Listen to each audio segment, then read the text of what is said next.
তাচ্ছিল্য হাসল বোধহয় মেহরাব। বর্ণ এক ঝলক জেসিকে দেখে বলে, ও আমার কাছে তুফার মতোই। হাজার কোটি পুরুষের ভিড়ে ছোট বোনটির জীবনসঙ্গী হিসেবে আপনাকে সিলেক্ট করেছি ডক্টর। আশা করি তার যত্নে কোনো ত্রুটি রাখবে না। 2 কদম আগে বাড়ায় জিসানকে। দাঁড়িয়ে কাঁদতে জেসি। একমাত্র ভাই ছাড়া কেউ নেই তার। ভাইয়ের ছায়াতলেই বড় হয়েছে জ্ঞান হবার পর থেকে। বাবা মাকে ছবিতেই দেখেছে। তার ভাইয়ের মুখে মুখেই তাদের আদর ভালোবাসার গল্প শুনে কল্পনাতে অনুভব করেছে। মিসেস মায়রা। মায়রা চমকে তাকায় অপ্রস্তুত হেসে। এতক্ষণ জেসি আর জিসানের আবেগপ্রবণ দৃশ্যটা দেখেছিল একদৃষ্টে। দুজনের মাঝে নিজেদের প্রতিচ্ছবি দেখতে পাচ্ছিল। ভাই বোনের নিঃস্বার্থ ভালোবাসা, টান, মায়া সবকিছু আষ্টেপৃষ্টে জড়িয়ে আছে নির্মল চোখের জলগুলোতে। সে ইতিমধ্যে জেনেছে জেসি সম্পর্কে। জিসানি বলেছে, ক্ষমাও চেয়েছে, কিন্তু ক্ষমা চাওয়ার কারণটা উল্লেখ করেনি। নতুন জীবনের জন্য শুভকামনা, মৃদু হেসে জানালো মায়েরা। বর্ণের মুখটা যথেষ্ট গম্ভীর হয়। Thanks Lord. একটু থেমে, ভাইয়ের বউয়ের উপর সোকল্ড ননদনের মতো নির্যাতন করবেন না। বিশ্বাসটা রাখতে পারি নিশ্চয়। এত বাজেভাবে ঠকানোর পর এ বিশ্বাসটা রেখে বোকার স্বর্গে বাস করছেন বললে আবারও ভুল হবে না নিশ্চয়। বুকে হাত বেঁধে যথেষ্ট শক্ত গলায় বলে মায়েরা। বর্ণ মৃদু হাসে। No no. অপসিয়ান বর্ণ মানুষ চিনতে ভুল করে না। পরপরই মুখের হাসিটা ধপ করে নিভে গেল। তর্জনীতে ঠোঁট স্লাইড করে অদ্ভুত কঠিন দৃষ্টি ছুঁড়ে অদৃশ্যে। স্মৃতিপটে বোধহয় কিছু ভাসল তখন। জল শক্ত হয় অচিরে। হাত মুঠোবদ্ধ করে বিড়বিড় করে, আনস্যাপের টাইম। ভুল হয়েছিল বর্ণ। You made a mistake. টকবগিয়ে ঘোড়া ছুটে চলেছে তুমুল বেগে। মৃদু আতঙ্ক, অজানা উচ্ছ্বাস, নতুন অনুভূতির জোয়ারে সুখের সর্বাঙ্গ কাঁপছে পুনরায়। ঘোড়ার পিঠে আছে সে, লাগাম বর্ণর হাতে। তার এককালের শখের পুরুষ। কল্পনার রাজত্বে কেবল যার রাজ প্রচল প্রতিক্ষণে প্রতি মুহূর্তে সেই পুরুষ আসফিয়ান বর্ণ, যাকে খানিক আগে কবুল বলে হালাল পুরুষ হিসেবে গ্রহণ করেছে। বর্ণর সঙ্গ দিতে সে চায়নি প্রথমে। সকলের জোরাজোরিতে মানুষটার হাতে ধরে ঘোড়ার পিঠে আহরণ করেছে। আব্বুর দিকে চেয়ে চোখের ভাষায় বলেওছিল, আমি ওনার সাথে নয় আব্বু, তোমার সাথে বাড়ি ফিরতে চাই। রাতের বিশালাকার আকাশটা আঁধারে ঢেকে গেলেও রাস্তার দুকুলের ল্যাম্পপোস্টের আলোতে আশপাশ দিনের মতোই আলোকিত। আশ্চর্যজনক এক ব্যাপার লক্ষ্য করল সুখ। পুরো রাস্তা খালি, কেবল তারা দুজন এবং ঘোড়া ব্যতীত। শহরের মানুষজন কোথায়? তারাই বা কোন পথে আছে? সুখ জানে না, শহরের পথ ঘাট চেনে না। সে এতই নির্বোধ। আরও শক্ত করে জড়িয়ে ধর পোল। মিহিকলায় বলল বর্ণ। বাক্যটি উপহাস বই অন্য কিছু মনে হলো না সুখের কাছে। কেননা সে ঘোড়ার পিঠ থেকে ছিটকে পড়ার ভয়ে লোকটার গলায় এমন সাপের মতো পেঁচিয়ে রেখেছে, নির্ঘাত নিঃশ্বাস ছাড়তেও কষ্ট হচ্ছে। ছেড়ে দিতে হাত আলগা করতে গিয়েও পুনরায় তড়িঘড়ি করে জড়িয়ে ধরল। বেশিক্ষণ তো ধরছে না, ব্যাস নিবাসের চৌকাঠ অবধি। এরপরে একটা বিহিতে আসতে হবে। ঠকিয়ে বিয়ে করা হয়েছে তাকে। মিথ্যাবাদী, ধোঁকাবাজ। গাড় বাঁকিয়ে চোখ উল্টে বর্ণর খামার্ত মুখশ্রীতে নজর রাখে সুখ। দৃষ্টিতে পরিবর্তন দেখা দেয় পরপরই। সে থাকে তৃষ্ণায় চাতক পাখির মতো। ডায়েরির মাঝে একটা পৃষ্ঠা ছিল, তাতে একটা লেখা, প্রিয় শখের পুরুষ। আপনাকে নিয়ে ঘেরা কল্প জগৎ সর্বদা চুপটি করে বসে থাকা রাজকুমারী সেজে, রাজার কুমার হয়ে ঘোড়ার পিঠে চড়ে টকবকিয়ে ছুটে আপনি কি কখনো আমাকে তুলে নিতে আসবেন? এই অপেক্ষার অবসান ঘটবে কি কখনো? এই একতরফা অবাধ্য অনুভূতিগুলোর সার্থকতা মিলবে এ জনমে? শুনুন সুন্দর পুরুষ, চুপি চুপি কানে কানে বলি, আমি আপনাকে ভালোবাসি। ঠিক ততক্ষণ পর্যন্ত ভালোবাসবো, ততক্ষণ পর্যন্ত নিজের করে পাওয়ার লোভে মুখিয়ে থাকবো, যতক্ষণ আপনি স্বেচ্ছায় আমাকে ভেঙে চুরে অন্য কারো হয়ে যাচ্ছেন। টুপ করে অশ্রু গড়িয়ে পড়ে গাল বেয়ে। এটা কি বাস্তব, না বাস্তবে ঢুকে পড়া কোনো ভ্রম? সুখ দ্বিধাদ্বন্দ্বিত চোখে ফেলফেল তাকিয়ে থাকলো। হুটহাট এক ঝলক চোখে চোখ রেখে বর্ণ বলল হঠাৎই, কবুল বলেছি। তার উপর খোলা আকাশ, আধার রাত, একা দুজন, ফাঁকা রাস্তা। চল দুজন মিলেমিশে কিসুমিসু করি আজ। অঝরে অশ্রু গড়িয়ে পড়ছে জেসির। হাতের উল্টো পিঠে মুছেও কুলকিনারা পাচ্ছে না। হাইওয়ে রাস্তার ফুলে রঙিন গাড়িটি ছুটছে সাই সাই। ক্ষণে ক্ষণে থামছে, আবার ছুটছে। একদিক থেকে অন্য দিক মন নিচ্ছে। মেহরাবের মুখ অত্যন্ত গম্ভীর। আর চোখে একবার পাশের মেয়েটাকে দেখলো, মায়া হলো বোধ করি। পকেট থেকে সফেদ রুমালটা বের করে না তাকিয়েই আলগোছে বাড়িয়ে দেয়। জেসি চমকানো অল্প, একবার অশ্রুসিক্ত চোখে ড্যাব ড্যাব মেহরাবের দিকে চেয়ে এরপর রুমালটা হাতে নিয়ে চোখ মুছল। একটা ধন্যবাদ দেওয়া উচিত হয়তো, তবে কান্নার দাপটে বের হয় না মুখ ফুঁড়ে। ঢাকার উদ্দেশ্যে ছুটছে তারা, এই শহর ছেড়ে বহু দূরে, যেখানে আর ভাইয়াকে পাবে না জেসি। ভাবতেই হু হু কান্না এসে গলার কাছে দলা পাকিয়ে শ্বাসরোধ হয়ে আসতে চাইছে। হাতের ফোনটা ভাইব্রেট করে উঠল। ভাইয়ার কল। ইতিপূর্বে 10-এর অধিকের কল দিয়েছে, কথাও হয়েছে প্রতিবার। রিসিভ করে কানে তুলল। ভাইয়া। ঠোঁট বেঁকিয়ে আহ্লাদে কেঁদে বলল। আকাশের দিকে চেয়ে ঠোঁট কামড়ে ধরে জিসান। বুকটা পুড়ছে বোনের জন্য। এই একমাত্র আপনজন, বুকের কলিজা বোন তার, যার নিষ্পাপ মুখের দিকে তাকিয়ে একা একা এই নিষ্ঠুর পৃথিবীর সাথে লড়তে শিখেছিল সে 14 বছর বয়সেই। আজ তার সর্বোচ্চ আদর যত্ন পোষা খাঁচার পাখিটা অন্য কারো হাতে তুলে দিয়েছে সারা জীবনের জন্য। জিসান জানে মেহেরাবকে ঠকানো হয়েছে, কিন্তু আসফিয়ান বর্ণ ভূমিকাও যে তার জীবনে অপরিসীম। এই সাইকো উম্মাদ রকস্টার তার জানের একাংশ বললেও সই। এর পেছনেও আছে বিরাট এক ইতিহাস। জেসান বর্ণকে চোখ বুঝে বিশ্বাস করে। সে বলেছে জেসির জীবনসঙ্গী হিসেবে মেহরাব পারফেক্ট, তার কাছে জেসি নিরাপদ এবং যত্নে থাকবে। এক কথায় মেনে নিয়েছে জেসান।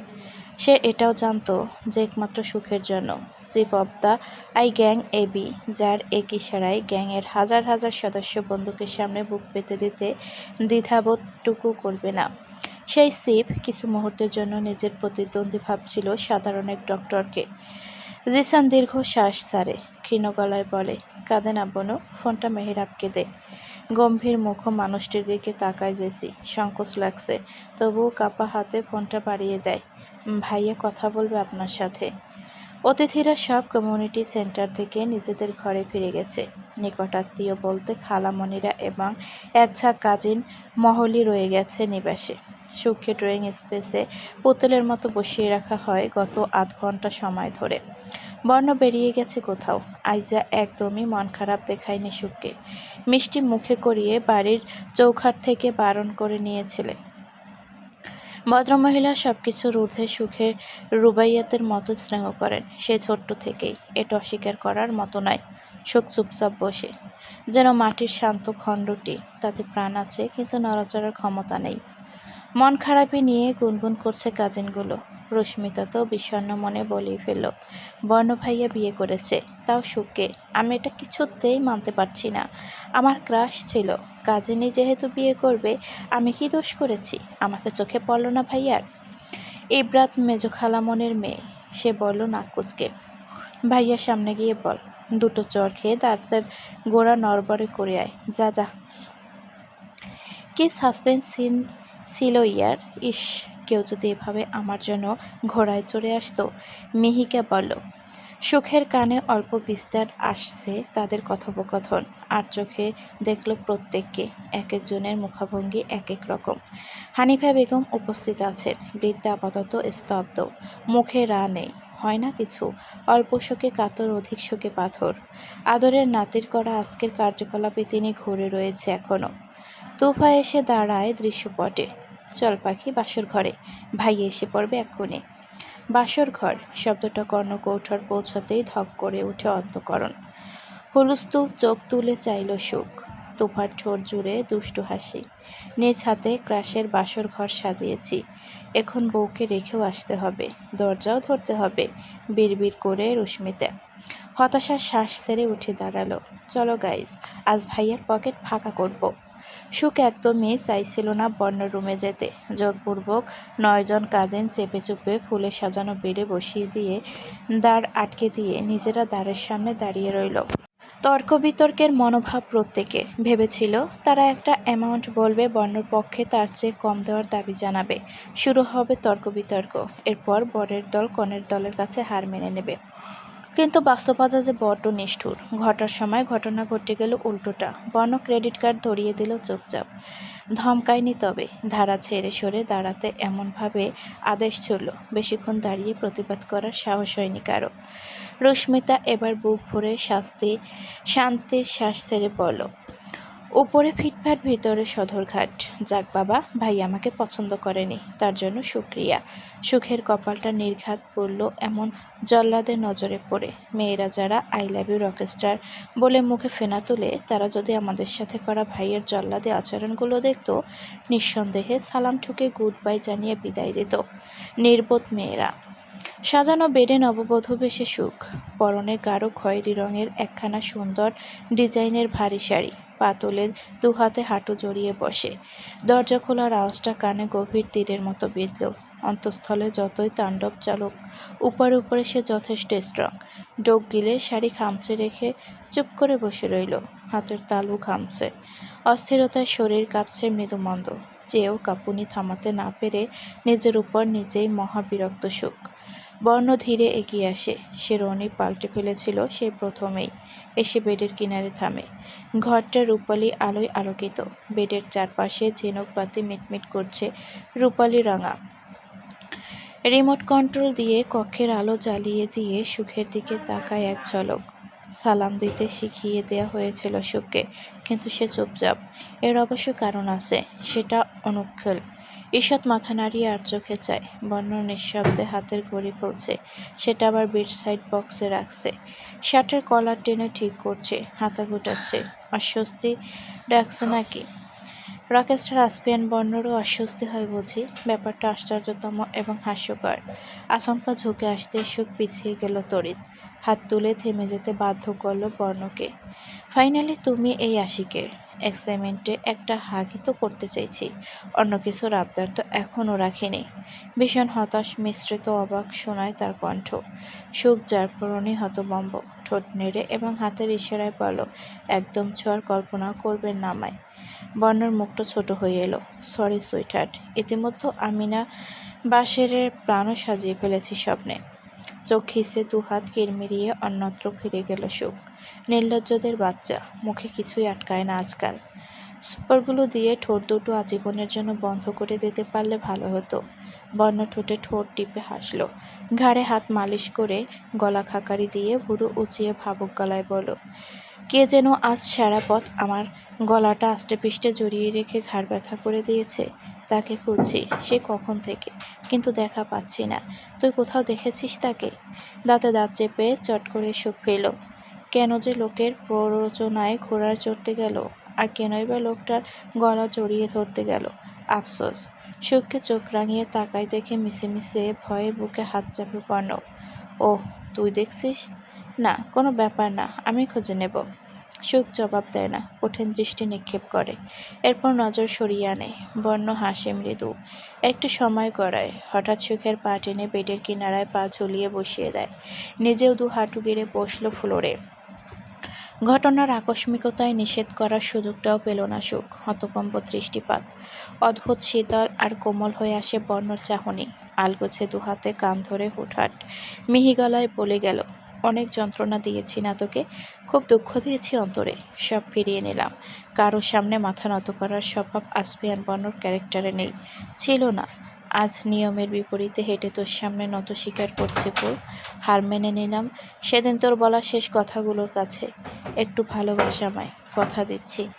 পৃথিবীর সবচেয়ে ভালো স্বামীটা হয়ে দেখাবো। খুব আদরে জড়িয়ে নেব তোকে। নীরবতা নেমে এলো কক্ষ জুড়ে। সব কিছু স্থির। বাতাসের ছিটিফোঁটাও নেই। দেহ অবশ হয়ে আসছে সুখের। দৃষ্টিটা থমকেছে পাথরের মতন। বুকের ভেতর সমুদ্রের গর্জে ওঠা ঢেউ খেলে যায়। আচমকা খেপে গেল সে। ক্ষিপ্র মেজাজে বুঝালো, যা করেছেন তাতে ভালোবাসা দেখি না আমি। জেদ, স্বার্থপরতা ছিনিয়ে নেওয়া, একটু দম ছেড়ে চিট করেছেন আপনি। I hate you. মানি না এই বিয়ে, আর না মানব আপনাকে স্বামী হিসেবে। I want divorce. বর্ণ শীতল চোখে চেয়ে রয় অনেকক্ষণ। মৃদু হাসি ফুটে অধরে, যেন সুখের কথাগুলোর বিপরীত বাক্যই শুনেছে সে। খানিকটা নিকটে ঘেঁষে গেল, বলল শান্ত গলায়, 15 দিন। আজ থেকে ঠিক 15 দিন পর তুই সেদিনের মতো অস্ত্র ঝরিয়ে আমার কাছে ছুটে যাবি। আমার একটু ছোঁয়া পেতেই বুকে মাথা রেখে ছটফট করবি। It's a challenge. এর মানে দাঁড়ায় আমার উপর রাগ খুব উগরে গিতে তোর হাতে সেভ 15 দিন সময় বাকি। Your time start now. All the best sweetheart. উঠে দাঁড়ায় পরপর। সুখ ছুরির রিনঝিনি শব্দ তুলে তার দৃষ্টি আকর্ষণ করে। সে তাকাতেই প্রশ্ন করল, যদি ছুটে না যায় তো? বন্য হুট করে ঝুঁকে এলো সুখের মুখোমুখি। সুখ মাথা পিছিয়ে নিতে গেলেও সে আরও কাছাকাছি চলে যায়। পরস্পরের অধর পাপড়ি ছুঁই ছুঁই। চোখে চোখ রেখে ধিমে আওয়াজে বলল, যাবি? হতে পারে সেটা আপনার ভুল ধারণা। হুম, পরিস্থিতি এমন ক্রিয়েট হবে যে তুই ছুটবি নিজের অবস্থান বলে। এই শুকনো চোখ তখন অশ্রু ভেজা হবে। পরপর থেমে থেমে বলল, তোর ভালোবাসার শপথ। অচিরেই বুকটা ধক করে ওঠে। সুখ নির্বাক চেয়ে থাকে থমকে যাওয়া চোখে। বর্ণরের শীতল কণ্ঠ তাকে ঈষৎ ভয় জাগাতে বাধ্য করল। ইতিপূর্বে বর্ণ বলেছিল তাকে নিজের করে দেবে যে কোনো মূল্যে। সুখ বিশ্বাস করেনি, হেউ করেছে। অথচ আজ সত্যি তাকে নিজের করে দেখিয়েছে বর্ণ। 15 দিন পর কেমন পরিস্থিতি তৈরি করবে লোকটা। সুখ দুদিক মাথা নাড়ে। সে দ্বিতীয়বার ছুটে যাবে না কখনো, কখনোই না। বাথরুমে গেছে বর্ণ। সুখ উঠে দাঁড়ায়। ফুলে ফুলে সাজানো রুমটা একবার পর্যবেক্ষণ করে। চোখে তাক লাগানোর মতো আকর্ষণীয়, সুন্দর দেখতে লাগছে পুরো রুম। আজ তথাকথিত বাসর রাত। তুফারা সবে মিলে কত কি ইঙ্গিত দিল ভেবেই গলা শুকিয়ে আসে। লোকটার সাথে বেড শেয়ার অসম্ভব। ডিভানে চলে এলো সুখ। প্রয়োজনে এখানে ঘুমাবে। আলগোছে বসার পরপরই চমকে উঠে দাঁড়ায়। হাত রেখে চেক করে ভেজা পানিতে জবজবে। নিঃসন্দেহে এটা দ্য গ্রেট আসফিয়ান বর্ণর কারসাজি। একজন মানুষ কতটা ইতর হলে এই কাজ করতে পারে। সজোরে ডিভানে একটা লাথি। কোমরে হাত চেপে প্রায় অনেকক্ষণ হতাশ হয়ে চেয়ে তাকে। বেড ছাড়া শোবার কোনো গতি নেই। না, ওই লোকের চাওয়া যে কিছুতেই পূরণ হতে দিবে না। দরকার পড়লে এই ঠান্ডায় কুপোকাত হয়ে ফ্লোরে রাতটা পার করবে। ভেবেই বালিশের জন্য পুনরায় বেডের কাছে ফিরে গেল। বেখেয়ালি নজর ঠিক শুভ্র চাদরের মাঝখানে পড়তেই বাগ্রুদ্ধ হয়ে পড়ে সুখ। সাপের মতো দেখতে কিছু একটা। চোখ কষলে দেখে, হ্যাঁ সাপই। ফনা তুলে চুপচাপ করে বসে আছে। সিটকে পিছু সরে আসতে গিয়ে সুখ বুঝল অত্যাধিক ভয়ে শরীর অবশ প্রায়। জায়গা থেকে এক চুনও নড়তে অক্ষম। কি ব্যাপার, স্ট্রেজে হয়ে দাঁড়িয়েছ কেন মাই সুইট হার্ট? অস্ফুট স্বরে চোখ উল্টে কাপা হাতে বেডের দিকে দেখিয়ে বলে। তোয়ালে ঘাড় মুছে বর্ণ নিকটে এগোয় সুখ। তার দৃষ্টি অনুসরণ করে ভুরু কুঁচকে একবার বেড দেখল। এরপর দেখল ভয়ার্ত সুখের মুখশ্রী। আচমকা তোয়ালে ফেলে পিছনে থেকে জাপটে ধরল তাকে। সাপ!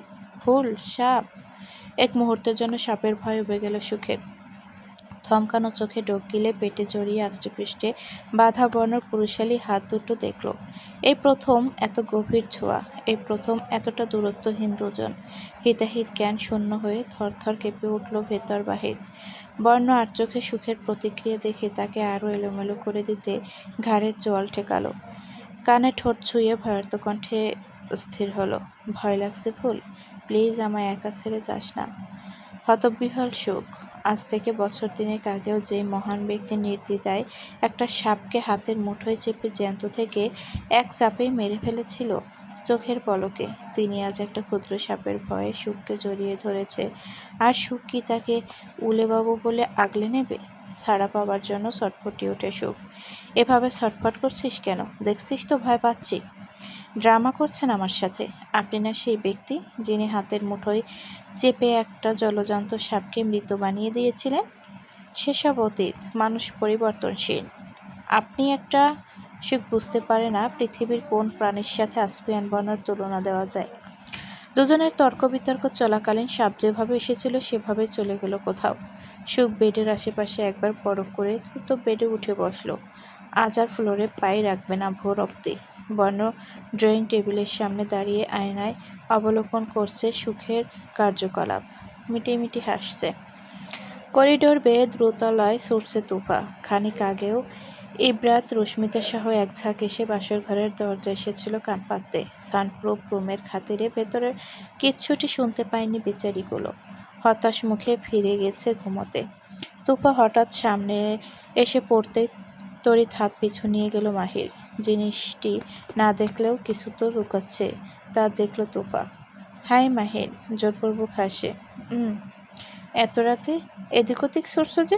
ঘুমাবে কখন? দীর্ঘ রাত জাগা শরীরের জন্য ক্ষতিকর, জানো না? তুফার চোখে সন্দেহ, নজর তখনও লুকিয়ে জিনিসটা দেখার নিমিত্তে কিলবিল করছে। বলল, থ্যাঙ্কস। যাচ্ছি ঘুমোতে। আব আপনি এই ঘরের সামনে? বর্ণার রুমের দিকে ফিরল দুজন। মাহির হেসে ফের।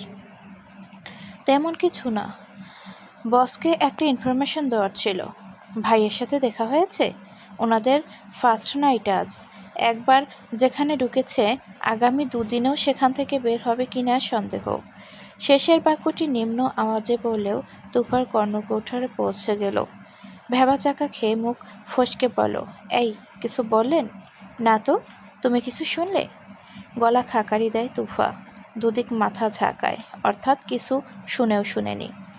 আচমকা পিঠ মুড়ে রাখা মাহিরের হাত গলে পিচ্ছিল জিনিসটা দফ করে পড়ে যেতেই দুজনের নজর ঘুরে গেল সেদিক। দু কদম দূরে সরে যায় তুফা। আঁতকে মুখ হাত চেপে অস্ফুট স্বরে বলে ওঠে, একটা কথা বলবো? বলবো করেও বলা হয়নি, আজ বলেই ফেলি। তোমাকে দেখার প্রথম দিন আমার হসপিটাল কিন্তু ছিল না সুখ। হয়তো তোমার মনে নেই, তারও আগে তোমাদের আরও 3বার সাক্ষাৎ হয়েছে। কখন, কোথায়, কিভাবে সেটার ব্যাখ্যা না দেই আজ। সেই 3 সাক্ষাতের একটা কমন ব্যাপার কি জানো? তোমার ভীতু চাহনি আর নিশ্চুপতা। প্রথম দেখার সেই ভীতু চোখ দুটো আমি আজও ভুলতে পারিনি। Trust me. না চাইতেও মনের কোণে ভেসে উঠছে হামেশাই। দিনের সকল ক্লান্তিকে ছুটি দিয়ে বিছানায় পিঠ এলিয়ে চোখ বুজলেই নয়নতারায় ভেসে উঠত তোমার ভীতু মুখখানি। তোমার শহরে তোমায় খুঁজতেও গিয়েছিলাম 2-2বার, পাইনি। এরপর হঠাৎ একদিন হসপিটালে একটা রক্তাক্ত দেহ এলো। এই রকস্টারও না পাগলাটে স্বভাবের আছে, কোনো সন্দেহ নেই। বন্ড পেপারে সাইন না করার আগে পেশেন্টের অপারেশন সম্ভব নয় বলতে কিভাবে জড়ো হয়েছিল আমার উপর। আঙ্কেল না সামলে হয়তো এই খুশিতে আমাকে হসপিটালে বেডে শুয়ে দিত। এরপর ওটিতে ঢুকলাম। প্রথম দেখায় তোমার চিনতে পারিনি। পরে যখন চেহারা থেকে রক্ত পরিষ্কার হয়ে গেল আমি প্রায় স্তব্ধ হয়ে গিয়েছিলাম এক মুহূর্তের জন্য। এই তো সেই মুখ যেটা রোজ আমার চোখের তারায় ভেসে ওঠে। অতঃপর তোমার সাথে বন্ধুত্ব বাঁধলাম। এর আগে এটাও জানলাম তুমি কথা বলতে অক্ষম। বলা হয় হৃদয়ে ভালোবাসা জাগাতে একটা সুন্দর মুহূর্ত অথবা এক নজরই যথেষ্ট। জানি না কথাটা পৃথিবীতে কে উপলব্ধি করেছিল সর্বপ্রথম, তবে কথাটি যে রটিয়েছে সে কিন্তু ঠিকই বলেছে। ভালোবাসি কিনা জানি না, তবে তোমার ভাবনায় মশগুল হয়ে হৃদয়ে অদ্ভুত এক প্রশান্তি অনুভব হয়। মস্তিষ্কের যত ধকল সব যেন ফিকে হয়ে আসে। তোমার অক্ষমতা নিয়ে আমার কোনো মাথা ব্যথা নেই। তোমার চোখের দিকে তাকিয়ে মনের না বলা কথা পড়ে নেওয়ার কঠিন প্রশিক্ষণ নেব না হয়। এমন কিছু মেসেজ সুখের ফোনে প্রবেশ করেছিল সেদিন মেহেরাবের নাম্বার থেকে। প্রবেশ মাত্রই তার নাম্বার ব্লক করে দেওয়া হয় পরপর। আসপিয়ান বর্ণর পোষ খায়। জীবনের এই পর্যায়ে এসে তার হৃদয়ের কোথাও না কোথাও সংখ্যা জেগে বসেছিল। ডক্টরের এই লেখা পড়ে যদি ভুলের দুর্বলতা অনুভব করে, ডক্টরের প্রতি যদি তার নাম মুছে হৃদয় কুঠুরে ডক্টরের নাম লেখা শুরু করে, এমনটা হওয়ার কথা নয়, হতে দেওয়া যায় না। ফুলের হৃদয় কেবল আসপিয়ান বর্ণর রাজ চলবে আজীবন, আমৃত্যু। ঠিক তেমনই ডক্টরের মনেও ফুলের জন্য অনুভূতি বাঁচিয়ে রাখাটা অপরাধ। চাই জেসি বা যে কারো সাথে তার বিয়েটা হওয়ার প্রয়োজনীয়তা ছিল। এখন ক্লান্তির ছুটি দিয়ে চোখ বুজে ফুলের কথা ভাবার আগে অন্য নারীর প্রতিচ্ছবি ভেসে উঠবে ডক্টর মেহরাবের মনস্পটে। নৈশব্দ বুঝিয়ে দেবে এটা অপরাধ, পাপ। ঠোঁট গোল করে শীষ বাঁধিয়ে পণ্য মেসেজখানা পুনরায় সেভ করে রাখে। এরপর ছুঁড়ে ফেলার মতো ফোন রেখে দেয় ড্রয়িং টেবিলে। একবার ঘাড় কাত করে বেডের দিকে চায়। সুখ ঘুমিয়ে যাওয়ার নয়, চোখ বুঝে কম্পিউটার বুক অবধি। অথচ বর্ণ তুড়ি মেরে বলে দিতে পারে ফুল এখনো জেগে। চোখ লেগে এসেছিল প্রায়। কিছু শব্দগুচ্ছে অবিরত নির্যাতনে হুড়মুড়িয়ে চোখ করল সুখ। ফ্যালফাল চোখে শব্দের উৎস খুঁজে। ওই তো পায়ের দিক। বেডের কিনারা ঘেঁষে ল্যাপটপ হোল্ডারের ল্যাপটপ চলছে নির্বিকার। বেডে আছোয়া হয়ে তাতে একদৃষ্টে চোখ স্থির রেখেছে বর্ণ। সুখের পাশেই কিছু দূরত্বে তার অবস্থান। ফোঁস করে শ্বাস ছাড়ে সুখ। শব্দের তীব্রতা বাড়ছে ক্রমশ। উঠে বসে। এ গভীর রাত কি এমন দেখে মহাভারত উদ্ধার করছে। অতিষ্ঠ চোখ ঘুরালো ল্যাপটপে। অচিরেই চোখ পাকিয়ে আসে। মুভি চলছে। পটর পটর ইংরেজিতে কথা বলছে সেখানে। হিরো হিরোইনদের বিশেষ সিন চলমান। পরস্পরকে আষ্টেপৃষ্টে জড়িয়ে গভীর চুম্বনে লিপ্ত হওয়া সিন। সিক্ত করে চোখ খিঁচল সুখ। কত বড় খারাপ নির্লজ্জ মানুষটা এসব অশ্লীল জিনিস দেখে। আওয়াজ তীব্র থেকে তীব্র হচ্ছিল। মাথা ভনভন করে উঠে সুখের কঠিন চোখে বর্ণর দিকে তাকালো। তার ধ্যান জ্ঞান সব যেন ল্যাপটপে ঢুকে বসে রয়েছে। পৃথিবীর অন্য কিছু প্রাপ্য দেওয়ার সময় নেই। সুখ আরও এক নজর ল্যাপটপ স্ক্রিন দেখল। নরনারীর আদর মোহাম্মদ গভীরে যাচ্ছে ক্রমশ। এক দৃষ্টিতে লোকটা ওদিকে কিভাবে চেয়ে আছে দেখো। ইচ্ছে করছে, ইচ্ছে তো অনেক কিছুই করে, সব কি পূরণ হতে আছে? দু হাতে কান চেপে শুয়ে পড়ে সুখ। না, কর্ণকৌঠরে ল্যাপটপ থেকে ধেয়ে আসা আওয়াজ এত জোরে ঠেকছে যে হাঁসফাঁস শুরু হয়েছে। হয়তো আওয়াজগুলোর প্রতি ঘৃণা ধরেছে বিধায় আরও পীড়িত হচ্ছে মস্তিষ্ক। কানের উপর বালিশ চাপা দিয়ে রেহাই পাওয়া গেল না।